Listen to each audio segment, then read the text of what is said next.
She's much stronger than I had first given her the credit for being. There's definitely 4 or 5 people who have a bit of a click, and I think it's working for them, and I can read them like a pamphlet, and I think everybody else in the house can as well, and there is a click there, but I think that it can only realistically last for a certain amount of time, because the certain individuals aren't on the same team, and when they're on the same team, that's when it's going to get pretty exciting. But the other two, Tara and Ciara, they're just going to hold me back. But if I do it in the boardroom with them, I'll just have them up by the roots. They haven't a chance with me. Say, for instance, today, I was completely honest. Bill asked me how Caroline performed, and I had a conversation with a couple of members of the group, and they agreed with me last night. And then all of a sudden, when we were actually in the boardroom situation, none of them stood up and actually backed me up on it. And there's where I've learned that, you know, they're all out for themselves, really. I mean, Tara tried to tear strips off Caroline today, but she got kind of stopped at the pass. And the second Caroline came in the door, Tara had her aside, apologising for that. Tara's a vindictive bitch. Like, I mean, she's just out for this for herself. Like, she's not interested in any teamwork. I didn't realise how cutthroat that it actually was going to be. Because I find it very, you know, it is very cutthroat, and like a lot of people are backstabbing each other, and you know, whereas I'm not a bitchy person, but it definitely does bring out the bitchiness in you. I seen it in the boardroom, and I mean, it was even before the decision was made on who won the task. I mean, it was cutthroat. It was anything, and it's an absolute disgrace. It's a disgrace. You really start to learn quite quickly, like, you know, who can be trusted and who can't be trusted. Like, I mean, Tara and Sarah are thick as thieves. I mean, you just cannot trust a single word that comes into their ears or out of their mouths. Like, well, I'm quite loyal anyway, as like a friend and a person. I think loyalty is really important. I mean, the other day I just flippantly said to Tara, she was talking about relationships, and I said, oh yeah, I give it 7 days before someone in the house sleeps with someone else. And she said, oh, who? And I was like, I don't know. Michelle was the only one sitting across from her. I was like, I don't know, Michelle or something. Joking, like, you know. And it was a joke, because Michelle has a boyfriend. And then Michelle came to me later on. She was like kind of upset. She was like, oh, why did you say that to Tara? And she gave her a complete fabrication. She said that I was claiming that she was doing this or whatever, yada, yada.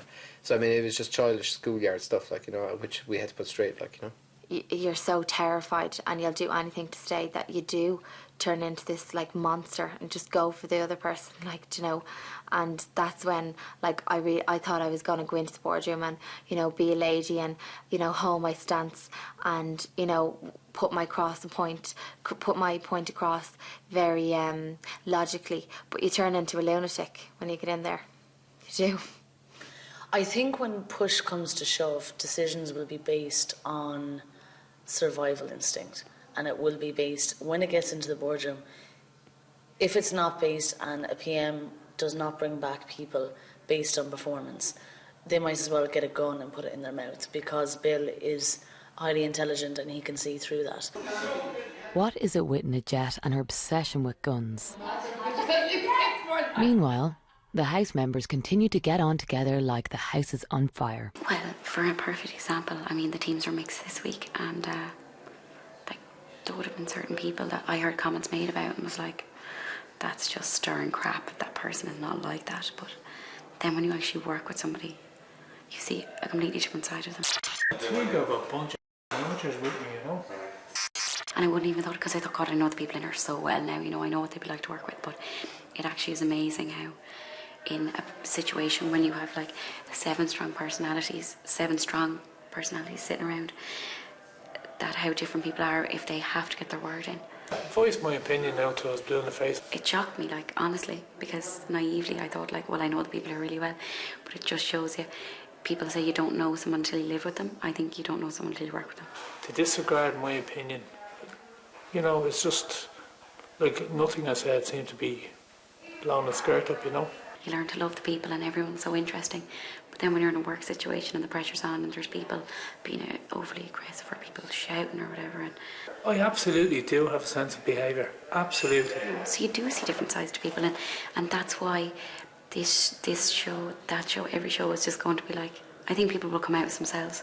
You can try and hide your personality all you want. It comes out in the end, like. I mean, there's some very good people on the team, and I'm delighted to be working with them, but there's a certain element of glory hunters there that I mean, there's one person there that, Jesus, probably the worst person I've ever worked with. Probably the worst.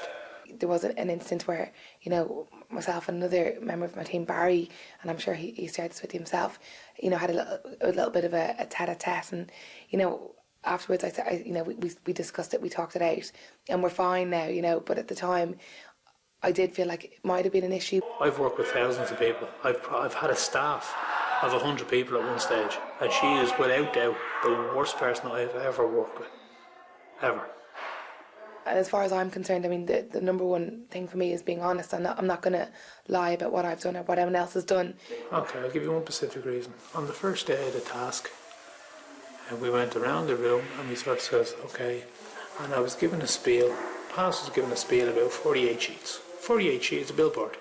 Now, half our team didn't know that, but that's fine. They mightn't have experience in 48s. Our buddy, the superstar, said, oh yes, I've worked with 48. 48s, I did this, I did that. Perfectly fine. I had a conversation with her last night. I asked her straight out. We're trying out ideas on 2D and all that kind of stuff on a 48. And I said specifically, have you ever actually worked on a 48? And she said, no, I've never done a 48. I mean, which is it? Stressful situations in the tasks are a bonding experience. You know, I think unless you've had some massive fallout with somebody, the pressure that you're under kind of pulls the teams together.